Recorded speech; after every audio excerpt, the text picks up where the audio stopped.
Saan ka nahuli? Sa ano na ito po? Improvised plate, temporary plate. Temporary plate. Temporary plate.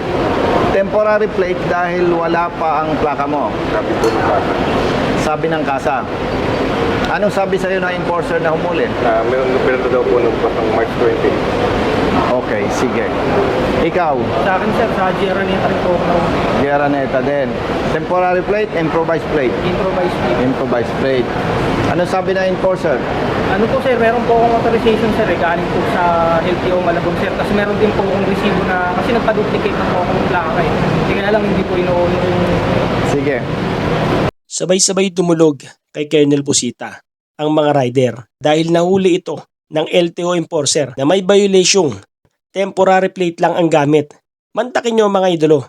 Kasalanan naman ng LTO kung bakit walang plaka ang mga motorsiklo dahil napakatagal nila mag-release. At minsan, kasalanan din ng motorcycle dealer or ng kasa dahil iniipit nila ito sa mga rider.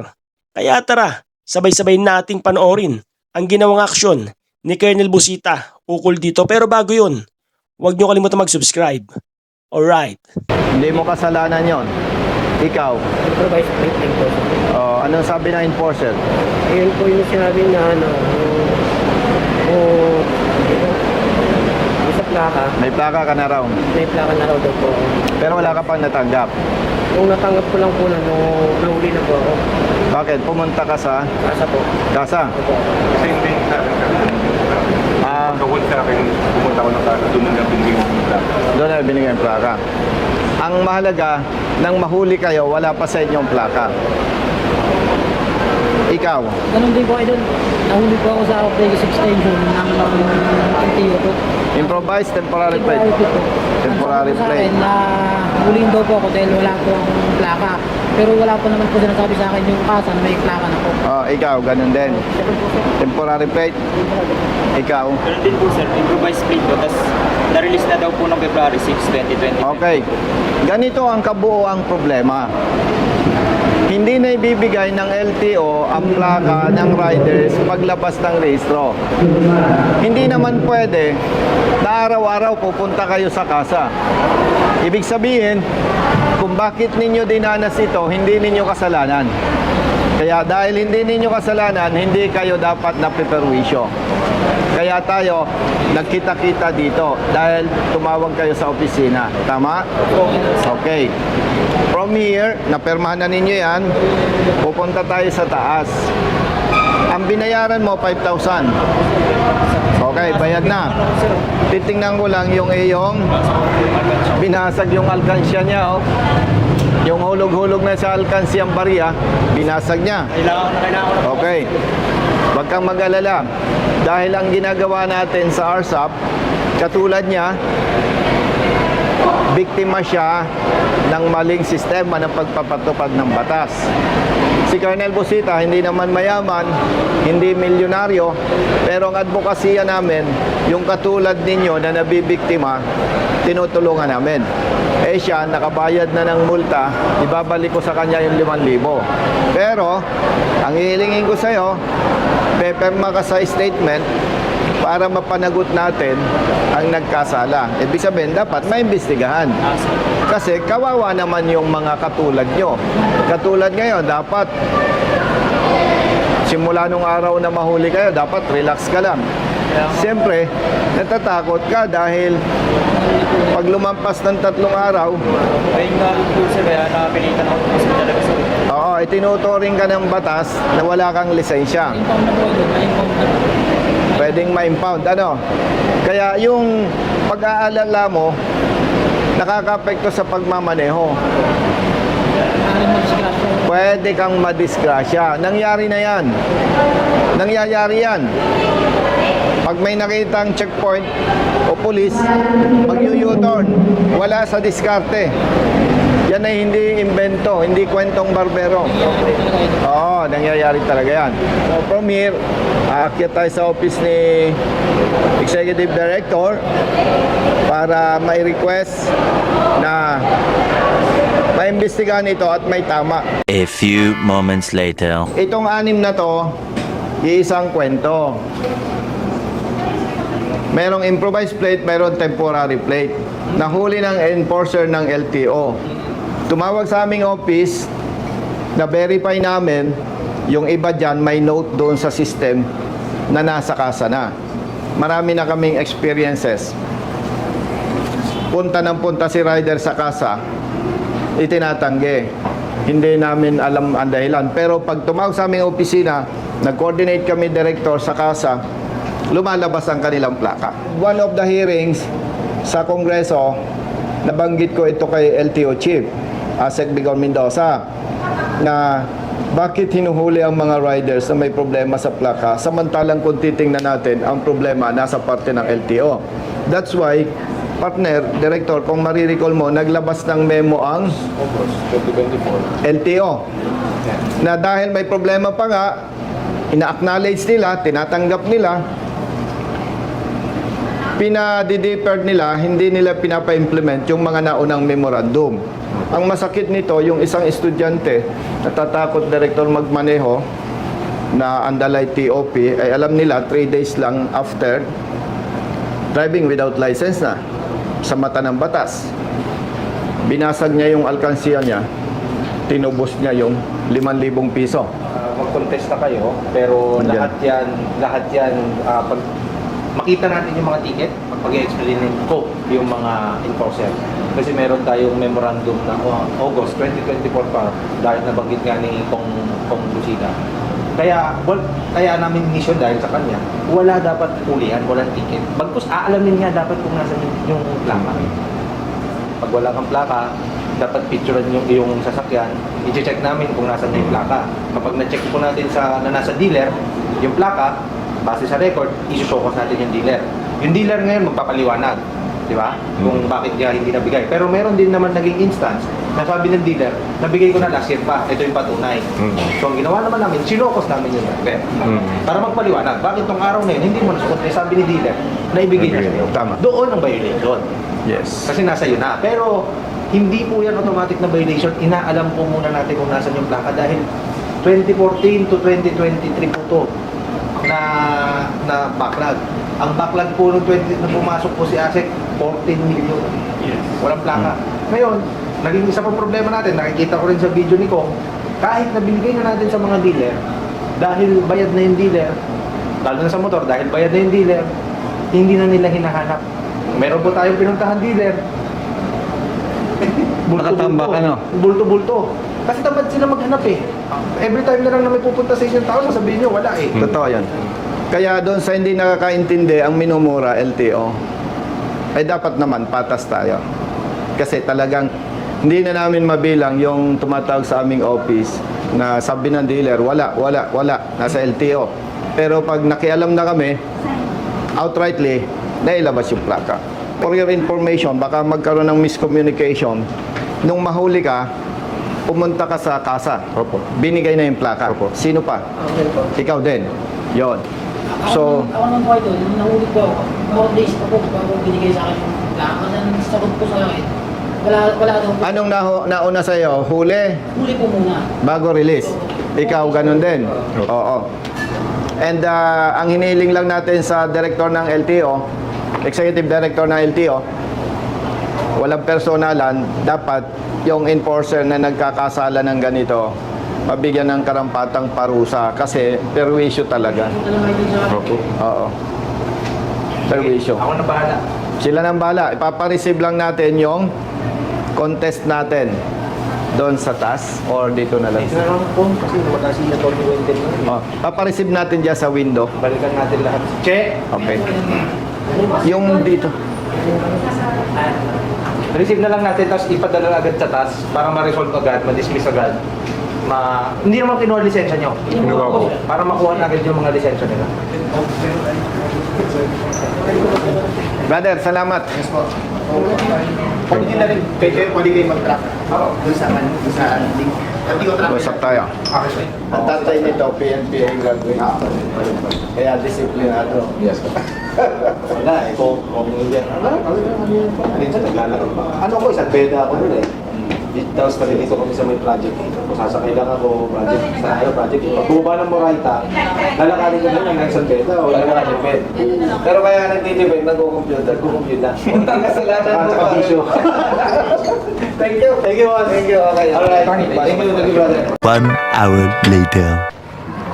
Brothers, wag na kayong mainggit dito ha. Kasi ito, estudyante. Ha? Ang importante lang sa amin na magawa namin rin. May table dito sa kung gusto mo mapa. Sige. Brother, paki-remind, especially sa Attorney Wendell, na nagdi-demand kami na mabigyan ng administrative sanction yung enforcer. Kasi pag hindi natin ginawa yun, pwedeng ulit-ulitin. Oo. Sige sir. Oo. Thank you ah. Sige ba? 1, 2, 3, 4, 5. Uy. Bigyan ng jacket yan. Ha? Balik mo sa alkansya mo, ha? Sa alkansya mo. Balik mo sa alkansya mo. O, gumawa ka ng appeal mo. Attorney Vigor Mendoza, LTO Chief. Sir, sabi mo na nahuli ka ng LTO enforcer dahil wala pang plaka yung iyong motorsiklo. Ang nakalagay ay improvised plate. Nagkapagbayad na po ako ng multa. Pero napag-alaman ko po na mali pala ang pagkahuli sa akin ng inyong enforcer. Dahil kung may problema sa plaka, hindi po namin kasalanan yan. Yan po ay responsibilidad ng inyong ahensya na mag-provide ng plaka sa amin ng mga motorista. Umaasa at nagpapasa. Ganun lang. Pangalan, contact number. Iiwanan natin sa kanila para i-resolve, cancel ang huli, malilinis yung pangalan mo. Okay? Upo ka na doon. Sige. Kita ninyo, nagagastusan ako dahil sa maling huli. Kaya, Brother Jerry, binilasan natin eh.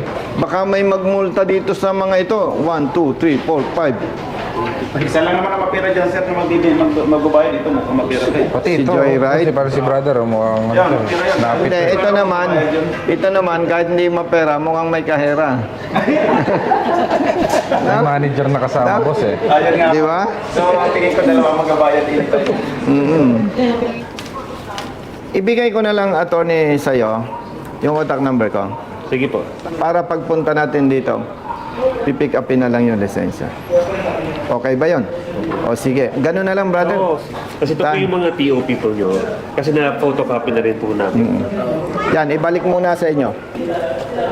Paano kayo sir? Yung ibig sabihin hindi na po matutuloy bukas ng Hintayin nyo na lang yung text ko. Ngayon, halimbawa, nag-text ako sa iyo, tinawagan ka ng opisina, okay na yung lisensya mo, hindi naman kailangan kunin mo yun ng araw na yun eh. Pwedeng sabi mo, sir, sa next day ko na kukunin. Para lang, brother, hindi kayo na para makakapag-adjust ka sa trabaho mo.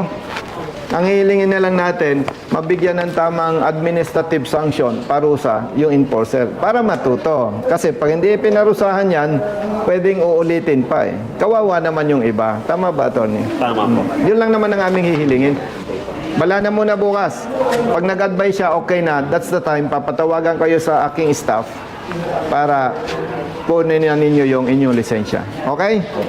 O sige. Sige po, thank you po. Salamat. Okay, thank you. Okay. Hindi na ako thumbs up ngayon ha. Nalalambutan ako eh. Kailangan gano'n na. Dapat laban. Smile po, smile. Yan. Wait lang po ha. Okay. Okay po. Ibig sabihin nito, basta tama, laban. Okay po, smile. So, 1, 2, 3. Okay, last one. Ay, kamapindot. Okay lang. Okay, next, brother. Oh, ito muna. 1, 2, 3. Smile po. Ganyan, ganyan. Okay, smile. Pagod na rap. Wait lang, brother. Loading. Diretso sa pagpihit, kumalaman ng tiyan. Bawat daan ng masikip, pinipilit malusutan. Okay. Kaya kita pinagawa ng appeal para mabura yung record mo. Okay? Para makapag-register po ako ng utang sa sir. Oo. Yun lang ang purpose nun. Ang importante, yung mali ng enforcer, masupil. Tama po. And yung ipon niya kong maibalik. Ibalik po. Ang balik, naging buo. Sige, sige. O, sige. Ingat ha. Thank you. O, yan. Check mo na lang ha. O, sige. Ingat, lagi mag-helmet ha. Sige, ingat. Let's go. Alis mo na, marunong. Ingat. Ingat, ingat. may kakampi ka. Yan. Nandiyan si Colonel Busita. Ingat. Brother, ingat tayo. The next day. Pakisabi, brother. Salamat ha.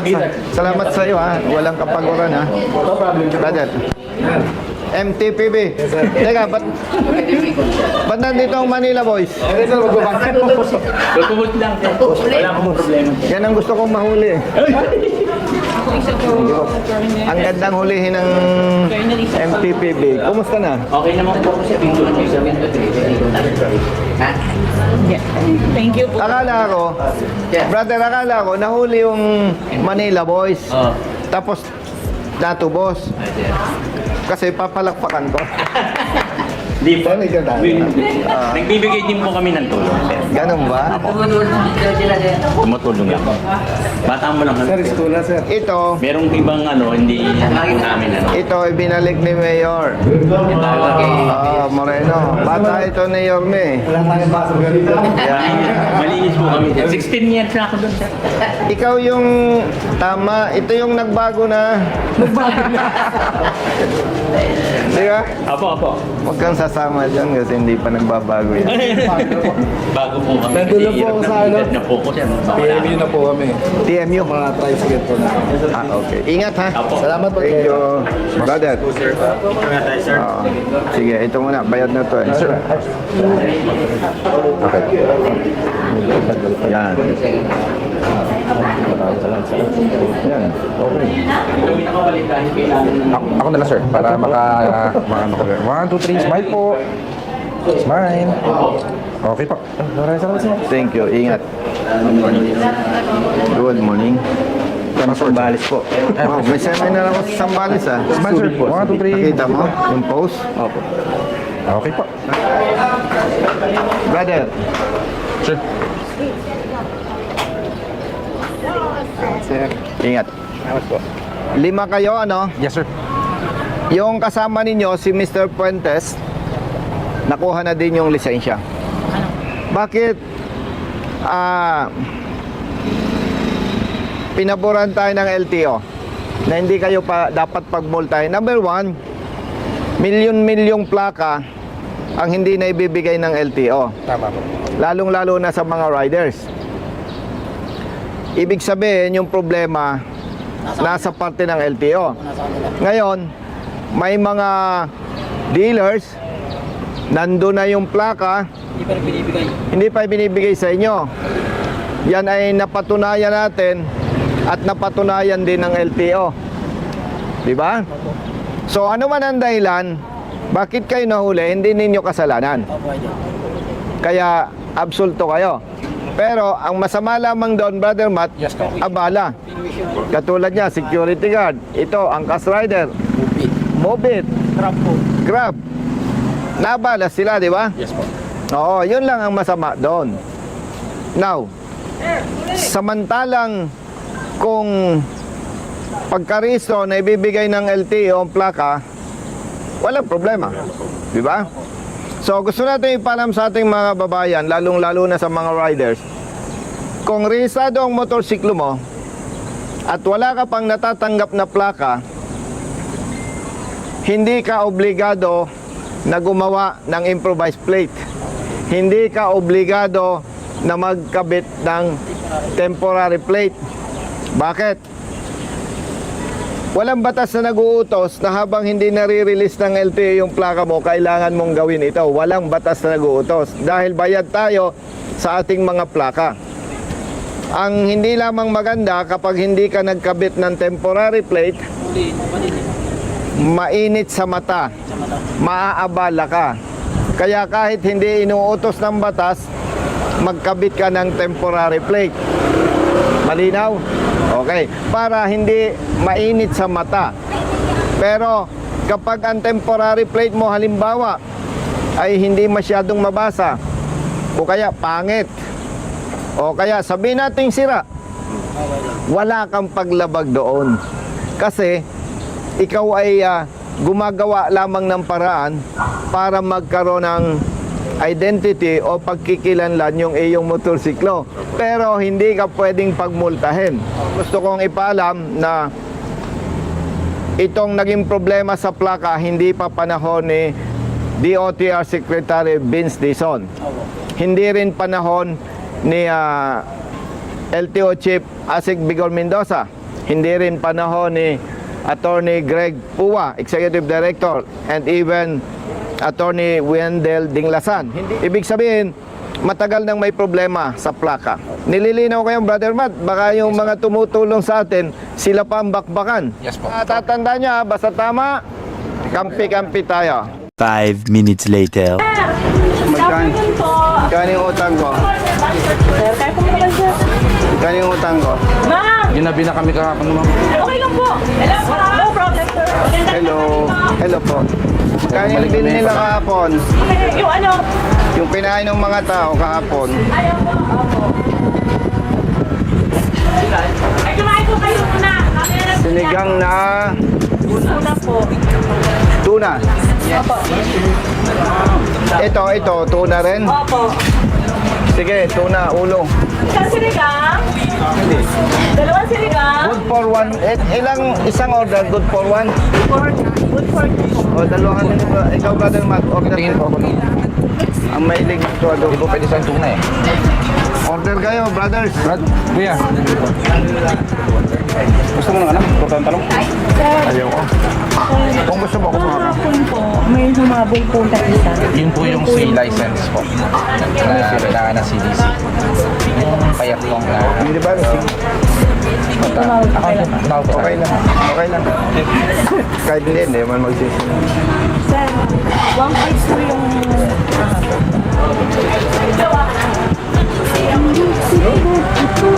ilan po kayo? Giniling ako, guys. Isang giniling?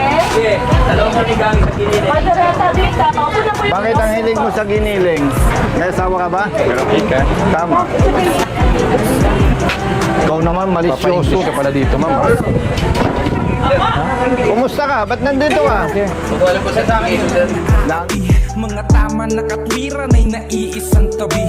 Mga dapat ay napapalitan ng mga mali. Dulot ay kalituhan kaya't laging nauuwi sa pagpataw ng multa na may akamang halaga. Kakarampot lang ang kita, aagawin pa nila. Perang dapat sa pagkain ng pamilya at iba pa sanang gastusin sa tahanan. Minsan